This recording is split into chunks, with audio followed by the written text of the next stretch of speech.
حضرت زکریا علیہ السلام کی اور حضرت یحییٰ علیہ السلام کی. حضرت یحییٰ علیہ السلام آپ کا بھی بچپن نابالغ بچے ہیں، اور نابالغ بچے جو ہوتے ہیں گناہوں سے پاک ہوتے ہیں، معصوم ہوتے ہیں، کچھ بھی کرے ان کے گناہ نہیں لکھے جاتے. اب حضرت یحییٰ علیہ السلام نابالغ بچے ہیں، اور حضرت زکریا علیہ السلام آپ یہ والد گرامی حضرت یحییٰ علیہ السلام کے. جب بھی حضرت زکریا علیہ السلام قیامت کا ذکر کرتے، قبر کے عذاب کا ذکر کرتے، جہنم کا ذکر کرتے، تو حضرت یحییٰ علیہ السلام اللہ ہونا شروع کرتے. یہ عالم تھا. اب باپ بھی نبی، بیٹا بھی نبی، باپ بھی پیغمبر مگر بیٹا بھی پیغمبر. ادھر باپ ذکر کرتا ہے جہنم کا، ادھر باپ ذکر کرتا ہے قبر کے عذاب کا، ادھر بیٹا نابالغ بچہ ہے. آنکھوں سے صاف بدار ہونے لگ جاتے ہیں، اور اتنا روتے کہ روتے روتے بے ہوش ہو جاتے.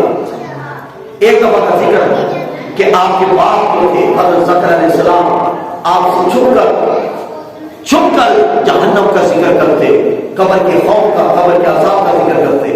ایک مرتبہ ہوا یہ کہ حضرت یحییٰ علیہ السلام آپ اپنے والد گرامی کو چھپ کر سو رہے تھے، تو حضرت زکریا علیہ السلام آپ قبر کے عذاب کا ذکر کر رہے ہیں کہ قبر میں کیا کچھ ہو.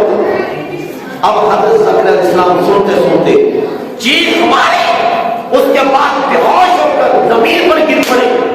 8 دن تک مسلسل انہیں ہوش نہ آیا، اور جیسے ہی ان کو ہوش آیا تو پھر کیا ہوا، ویرانوں جنگلوں کی طرف نکل پڑے، غاروں میں چلے گئے، پہاڑوں میں نکل گئے.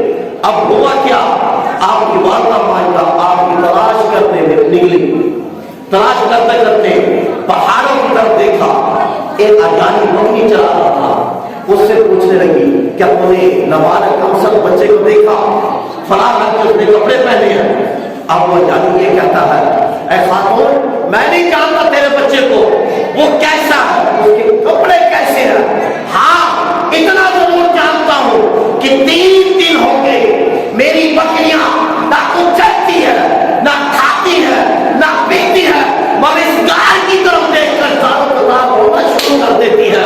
نہ جانے کیا باز رہا ہے، میں تو سمجھا نہیں. آپ کی والدہ ماجدہ جب گار کی طرف آتی ہے نا تو کیا دیکھتے ہیں، یحییٰ علیہ السلام نابالغ بچے ہیں، سر سجدے میں رکھا ہوا، سر سجدے میں نابالغ بچے ہیں، اور آہوزاری کے ساتھ رو رہے ہیں، آنکھوں سے آنسو گر رہے ہیں، اور ایک ہی التجا سے جب مولا میرے گناہوں کو معاف کرو، مولا میرے گناہوں کو معاف کرو.